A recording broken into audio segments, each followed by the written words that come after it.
सभी विद्यार्थियों का एसपी चिल्ड्रन एकेडमी के रावला मंडी के इस ऑनलाइन प्लेटफॉर्म पे स्वागत है। और जैसा कि आपको लगातार कक्षा 10 और विषय सामाजिक विज्ञान जो मैं आपको बात बता रहा हूँ कि इस पे टारगेट रखना है 90 प्लस। सामाजिक विज्ञान में 90 से ऊपर नंबर हमें लेके आने हैं। इस टारगेट के साथ मैं आपको लगातार सामाजिक विज्ञान का हर एक टॉपिक पे बिंदु पे गहन तरीके से अध्ययन कर रहा हूं। आप सभी को सहयोग करना है और इस सहयोग के साथ ही आप इसको पार करोगे। सामाजिक विज्ञान में 90% से ऊपर जाने का मतलब आप टोटल 10वीं में 95% प्राप्त कर सकते हैं। तो कक्षा 10 और अध्याय पहला बहुत लंबा पाठ है। स्वर्णिम भारत, ऐतिहासिक बातें हैं इसमें। स्वर्णिम भारत जब तक 1206 ईस्वी नहीं आ जाती तब तक हम इसको पढ़ेंगे। और हम पढ़ रहे थे गुप्त वंश।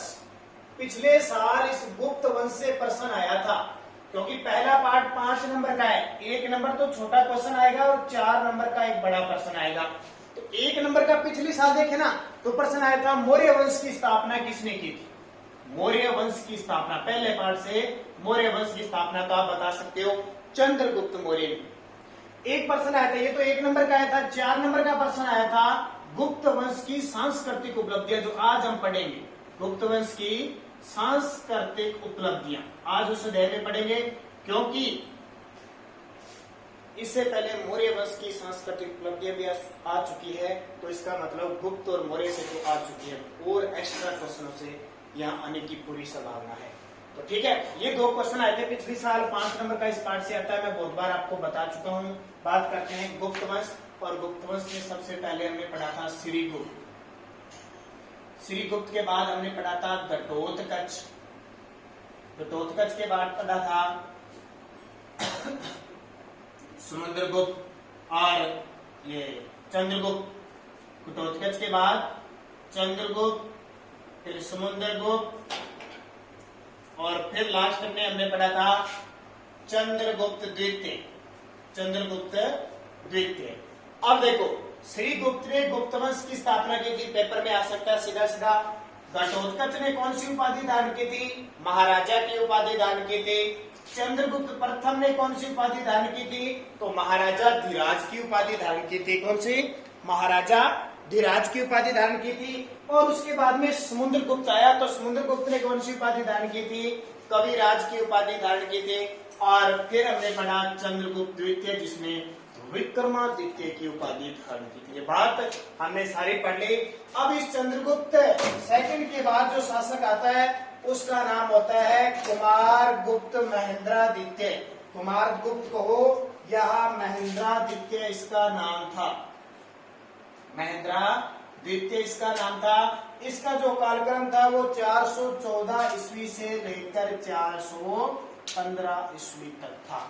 इसके बारे में आपको याद एक इंपॉर्टेंट रखनी है कि जो नालंदा विश्वविद्यालय है, नालंदा विश्वविद्यालय बिहार में है, ध्यान रखना। नालंदा विश्वविद्यालय का संस्थापक, ये बहुत इंपॉर्टेंट है, प्रश्न आ सकता है, क्योंकि उस समय सबसे प्रसिद्ध विश्वविद्यालय था नालंदा विश्वविद्यालय। तो नालंदा विश्वविद्यालय का संस्थापक कौन था?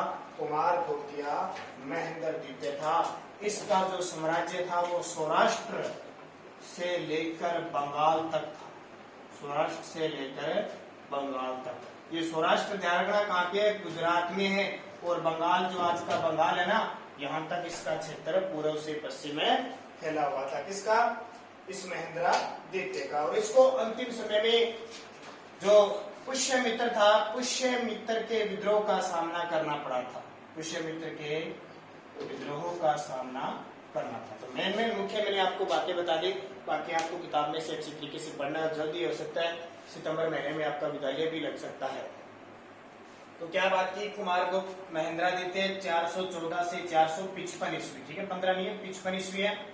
नालंदा विश्वविद्यालय का संस्थापक, सबसे बड़ी उपलब्धि है इसकी, याद रखना। सौराष्ट्र से बंगाल तक इसका साम्राज्य था। और अंतिम क्षणों में इसको क्या करना पड़ा था?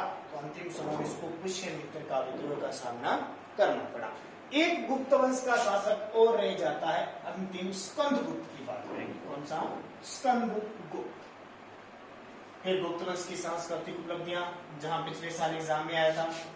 तो स्कंदगुप्त, ठीक है, स्कंदगुप्त। अभी स्कंदगुप्त 455 से 467 ईस्वी तक राज करता है, 455 से 467 ईस्वी। देखो, ज्येष्ठ पुत्र नहीं था ये, ठीक है। अक्सर क्या होता है कि जो बड़ा पुत्र होता था वही राजा बनता था, लेकिन ज्येष्ठ पुत्र न होते हुए भी वो क्या बना, उत्तराधिकारी बना, राजा बन गया, ठीक है, क्योंकि जो श्रेष्ठ होता था उसी को बना दिया जाता था। अब इसकी खासियत हमें याद क्या है, एक तो सबसे पहले मौर्यों द्वारा स्थापित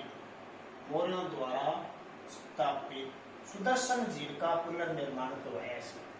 सुदर्शन झील का पुनर्निर्माण कह सकते हो या जीर्णोद्वार कह सकते हो, यानी कोई झील तालाब बनाया होता है और उसको दोबारा बनाया जाता है ना, तो उसे क्या कहते हैं, जीर्णोद्वार कहा जाता है। तो मौर्यों द्वारा स्थापित सुदर्शन झील का जीर्णोद्वार किसने करवाया, इस स्कंदगुप्त ने। अब जीर्णोद्वार कराया, इसकी जानकारी कहां से मिलती है, तो ध्यान रखना, जानकारी मिलती है जूनागढ़ अभिलेख से। कहां से, जूनागढ़ अभिलेख से हमें इसकी जानकारी मिलती है कि इसने सुदर्शन झील का निर्माण करवाया था, ये याद रखना है। और एक और जानकारी मिलती है, ठीक है, इस जूनागढ़ अभिलेख से मिलती है कि मलेच्छों के रूप में जो हूण जाति थी, मलेच्छ जाति थी के रूप में हूण एक विदेशी जाति थी, उनका सामना करना पड़ा था, जूझना पड़ा था, यानी इतना ज्यादा इन्होंने विरोध किया था कि इनकी शासन व्यवस्था नष्ट हो गई थी। तो ये कौन से थे, स्कंदगुप्त। ज्येष्ठ पुत्र न होते हुए भी उत्तराधिकारी बने, मौर्यों द्वारा स्थापित सुदर्शन झील का जीर्णोद्वार करवाया। इसकी जानकारी कहां से मिलती है, तो इसकी जो जानकारी मिलती है वो जूनागढ़ अभिलेख से मिलती है। और जूनागढ़ अभिलेख से यह भी जानकारी मिलती है कि मलेच्छों के रूप में कुख्यात एक हूण जाति थी, उससे जूझना पड़ा था। तो ये हमने शासकों के बारे में पढ़ ली। अब हम पढ़ेंगे गुप्त वंश की सांस्कृतिक उपलब्धियां। हालांकि अब की बार क्वेश्चन नहीं आएगा क्योंकि पिछले साल आ चुका है, लेकिन फिर भी हमें पढ़ना पड़ेगा गुप्त वंश की सांस्कृतिक उपलब्धियां।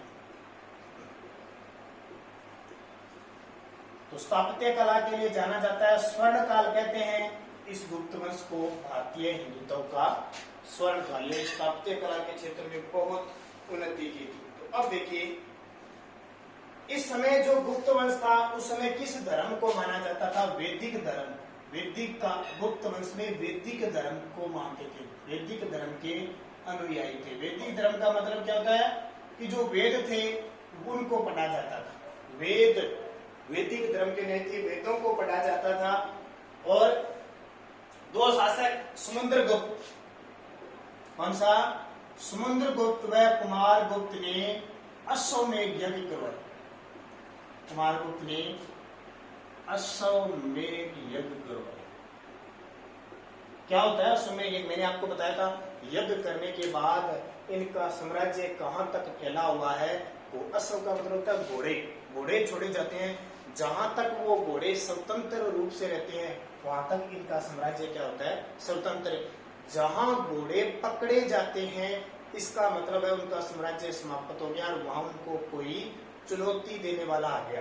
देखा होगा आपने, राम ने अश्वमेध यज्ञ किया था और 2 घोड़े छोड़े थे, और जहां तक वो रहे वहां तक राम का साम्राज्य था। और एक ऐसी जगह आई वहां पे लव और कुश ने इन घोड़ों को पकड़ लिया, थोड़ी बहुत दिमाग में आ रही होगी। लव और कुश ने पकड़ लिया और फिर लव कुश ने उनको छोड़ा नहीं। कभी भरत आता, कभी शत्रुघ्न, कभी लक्ष्मण, कभी हनुमान, आपने देखा। और अंतिम में राम आया था, श्री राम आए थे और उन घोड़ों को लेके गए थे, लव कुश, सुना है ना। तो जहां ये घोड़े पकड़े जाते हैं इसका मतलब उस राजा को चैलेंज देने वाला कोई राजा हो गया, तो वो अश्वमेध यज्ञ होता है, स्वतंत्र रूप से जहां तक कहते हैं। तो समुद्रगुप्त और कुमारगुप्त ने क्या करवाए थे, अश्वमेध यज्ञ करवाए थे। और देखो, ज्यादातर हिंदू थे, फिर भी बौद्ध और जैन धर्म का प्रचलन था, बौद्ध व जैन धर्म का प्रचलन था इनके समय, जैन धर्म का प्रचलन। जैसे अशोक ने बौद्ध धर्म अपनाया था, चंद्रगुप्त मौर्य ने जैन धर्म अपनाया था, वो बौद्ध और जैन। बौद्ध धर्म महात्मा बुद्ध और जैन महावीर स्वामी। अगली चंद्रगुप्त द्वितीय ने, चंद्रगुप्त द्वितीय जो था विक्रमादित्य के नाम से था। चंद्रगुप्त द्वितीय के समय चीनी यात्री फायान भारत आया। इस समय चीनी यात्री फायान, नाम सुना ना अपना, वेनशांग और फायान, फायान भारत की यात्रा पे आया। बहुत बड़ी बात होती है, प्रश्न आते छोटा सा कि फायान भारत की यात्रा पर जो चीनी यात्री था वो किसके समय आया था, चंद्रगुप्त द्वितीय के समय आया था। तो ये आपके लिए इम्पोर्टेंट है। उसके अलावा गुप्त साम्राज्य देखो इतना बढ़िया था कि गुप्त साम्राज्य में अपराध न के बराबर थे, अपराध न के बराबर थे, यानी अपराध होते ही नहीं थे, बहुत ही कम थे, लोग स्वतंत्र थे और यहाँ पे लोग घरों के ताले तक नहीं लगाते थे, ऐसा कहा जाता है। बिल्कुल ही क्रोध यानी चोरी डकैती नहीं थी, इतने ईमानदार और शासन व्यवस्था के प्रति वफादार। इनकी राजकीय भाषा कौन सी थी, राजकाज की भाषा या कह सकते हैं राजकीय भाषा। तो इनकी जो राजकीय भाषा थी वो संस्कृत थी। सारा काम जैसे आज हिंदी अंग्रेजी में होता है ना, उस समय क्या चलती थी, संस्कृत चलती थी। तो सारा काम इनका संस्कृत के अंदर होता था। तो ये पिछली साल जो क्वेश्चन आया था ना 10वीं क्लास के विद्यार्थियों को, ये लिखना था सारी कहानी। और देखिए क्या था, कालिदास, नाम सुना ना आपने, कालिदास, कालिदास इनके दरबार में थे। कालिदास जो चंद्रगुप्त द्वितीय है ना, उनके दरबार में रहते थे कालिदास, और उन्होंने बहुत सारे ग्रंथ लिखे थे। अभिज्ञान संकुतलम, संकुतलम, अभिज्ञान संकुतलम, रघुवंशम, ठीक है, बहुत सारे थे, 2-3 आपकी किताब में लिखा हुआ है, तो उतनी चर्चा करेंगे। कौन कौन से, रघुवंशम, अभिज्ञान संकुतलम, ठीक है, ये नाटक थे इनके, ये लिखे हुए हैं। उसके अलावा एक थे शूद्रक, जिन्होंने मत्स्यकटिकम, मत्स्यकटिकम ग्रंथ लिखा था, कटिकम, इसके लेखक कौन थे, शूद्रक थे। ये सारे इनके क्या थे, दरबार में थे। और देखिए क्या बातें, तो देखो वैदिक धर्म के न्याय थे गुप्त वंश के शासक समुद्रगुप्त और कुमारगुप्त ने अश्वमेध यज्ञ किया, इसकी जानकारी मिलती है। गुप्त वंश में बौद्ध और जैन धर्म का प्रचलन था। गुप्त चंद्रगुप्त द्वितीय के समय चीनी यात्री फायान भारत आया। गुप्त साम्राज्य में अपराध नहीं होते थे, बिल्कुल न के बराबर होते थे। राजकीय भाषा संस्कृत थी। इनके दरबार में, चंद्रगुप्त के दरबार में कालिदास था, जिसने अभिज्ञानम संकुतलम, रघुवंशम, मेघदूत, किरातार्जुनीयम, बहुत सारे ग्रंथ लिखे थे।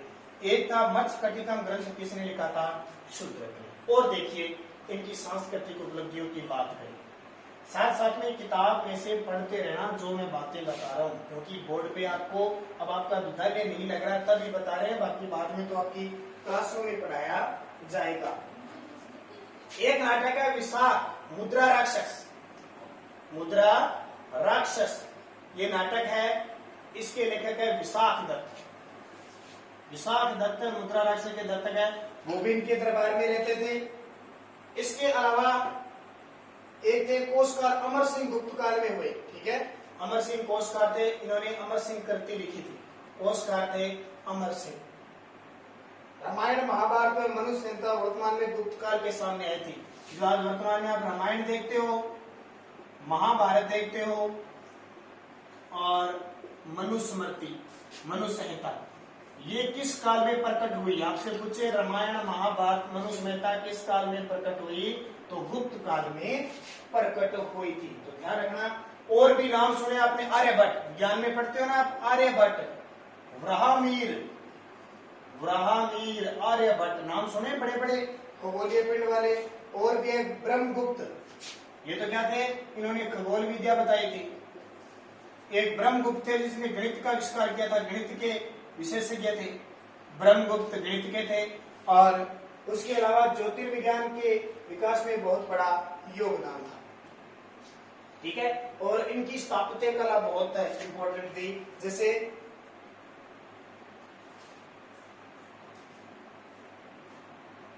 दिल्ली में लोहा स्तंभ, दिल्ली में लोहा स्तंभ, आज भी देखो लोहे में इस तरह का मिश्रण किया था, आज भी वो वैसा का वैसा ही है लोहा स्तंभ, बिल्कुल भी इसकी जंग नहीं लगा।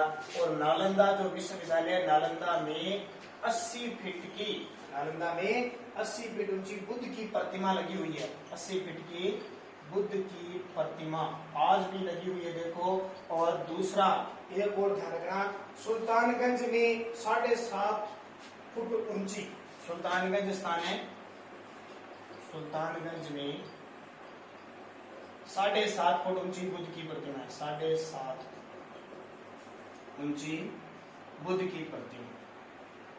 ठीक है, ये सारा गुप्त काल की क्या सांस्कृतिक उपलब्धियां। फिर एक वीडियो रह जाता है गुप्तकालीन समाज के साथ।